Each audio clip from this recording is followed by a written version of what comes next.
পৃষ্ঠা নম্বর 40 কি আছে তা শোনেন ভালো করে, তাদের ভাষায় শোনায়।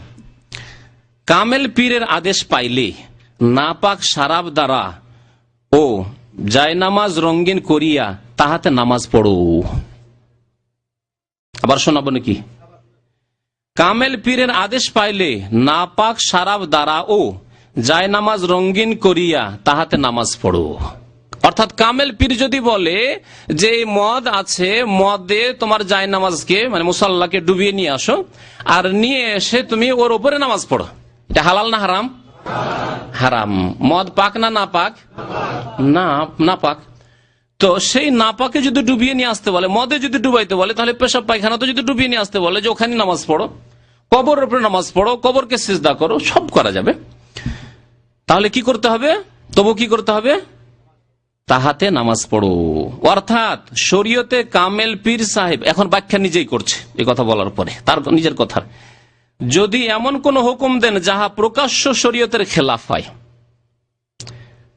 তাহলে বোঝা গেল যে পীরেরা শরীয়তের খেলাফ হুকুম দিয়ে থাকেন। দেন না? নিজে বলছে দেন। তবুও তাহা তুমি নিরাপত্তিতে আদায় করিবে। যাহা প্রকাশ্য শরীয়তের খেলাফ হয় তবুও তাহা তুমি নিরাপত্তিতে আদায় করিবে, কেননা তিনি রাস্তা সব তয় করিয়েছেন।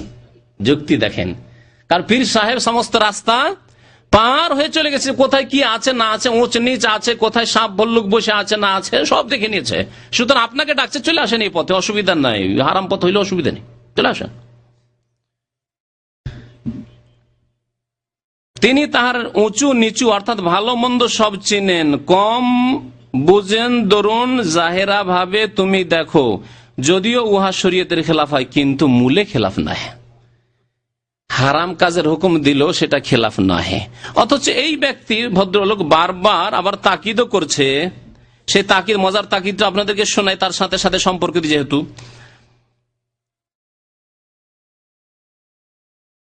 53 পৃষ্ঠাতে তিনি এই শরীয়ত সম্পর্কে বলছেন।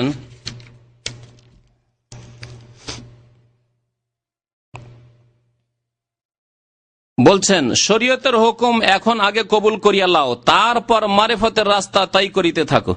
মারিফত শরীয়ত ছাড়া নহে, তার মানে শরীয়ত বিরোধী কাজ করেন তাহলে মারিফত হবে না? তার ভাষায় হবে না।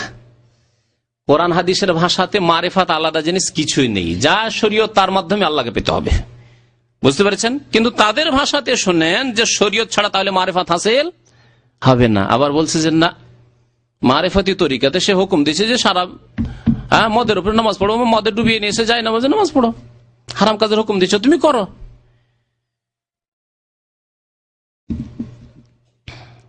তারপর বলছে তুমি মাওলার ইসকে যতই পাগল হও না কেন, শরীয়ত ঠিক না রাখিলে, হ্যাঁ এই কথাটা শুনেন, শরীয়ত ঠিক না রাখিলে মাওলায়ে পাক তোমার কোন ইবাদত কবুল করিবেন না। তাহলে পীর যে বললো যে যাই নামাজকে মদে ডুবিয়ে নিয়ে এসে নামাজ পড়ো, ওতে ইবাদত কবুল হবে? হ্যাঁ, পীর যে ইসলাম বিরোধী কথাবার্তা বললো, কুফরি কথাবার্তা বললো, সেগুলোতে এই এতেকাদ যদি রাখেন যে রাবিয়া বাসরি জাহান্নামকে নিমিয়ে দিতে পারে আর জান্নাতকে ছারখার করে দিতে পারে, এই এতেকাদ রাখেন, তো ইবাদত বন্দী কবুল হবে? কারণ এগুলি শরীয়ত বিরোধী কথা, কোরআন হাদিস বিরোধী কথা। তাহলে ইবাদত বন্দেগী তাদের ভাষায়, এই পীরের তরিকার ভাষাতেও কবুল হবে না। দেখছেন মানুষের কথায় কত দ্বন্দ্ব। যদি আল্লাহর কথা, কোরআন হাদিসের কথা হইতো তাহলে এরকম দ্বন্দ্ব দেখা যেত না। মানুষের কথা এক জায়গায় বলছে যে হারাম কাজ করেন, পীর সাহেব বললো, আর এক জায়গায় গিয়ে আরো অন্যরকম কথা বলছেন।